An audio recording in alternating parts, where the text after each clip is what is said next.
Hey there everyone, welcome to today's video. We move on to the next section, Sunday by Design.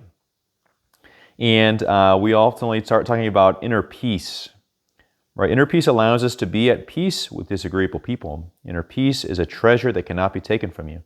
Inner peace isn't the absence of tension or problems or difficulties. It's the belief that in the fullness of time, they will all work themselves out. A priest friend of mine, we don't really talk a lot, and it's actually been a couple of years since we've talked. We're from the same diocese, and I see him at different diocesan things. We just don't end up sitting at the same table for whatever reason, but every time we do, every few years, we just go right back to being buddies. And so I agree, men are weird. He has this unique way of pastoring. He's had a couple of assistants now, and all of them comment on this thing that he does. I would describe him as a quieter guy, as a more reflective guy, very insightful, very, very intelligent, but not like a guy who's going to just naturally go in front of everybody and be, the center of attention. But he's a great pastor and has done really, really cool things in his parish.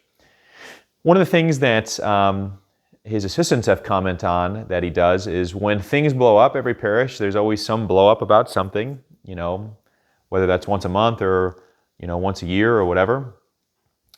He would see the whole thing blowing up, and he would get his overnight bag, and he would go take his day off, and he would go hunting, he would go, home to his family, he would, go stay at another rectory with another priest and just kind of relax for the nights and not, whatever.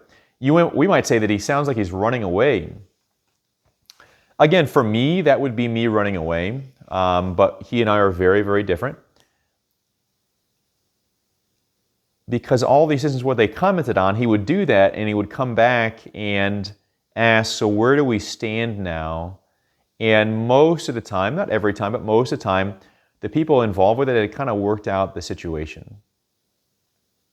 Right? He maintained his inner peace and didn't get riled up over it, and by the time he got back, oftentimes it had kind of worked itself out, and though at times where it didn't work itself out, he was in a better state of mind and not frantically trying to do something. It says further down, when you are practicing leisure, if you feel like you are failing, one of two things is wrong. Either your concept of leisure is mistaken, or the way you approach leisure is flawed. Leisure should never leave you feeling like a failure. If I was in those situations I just described with that friend, I would want to dive straight into it, and I would ultimately, go to bed that night with tension and wondering, is it going to be all right? So I would allow the initial thing to steal my inner peace, to go into it, and to probably steal my inner peace even more. Whereas my friend doesn't do that. He maintains inner peace, and when he comes back with maintained inner peace, he can address the situation with the people that are around him.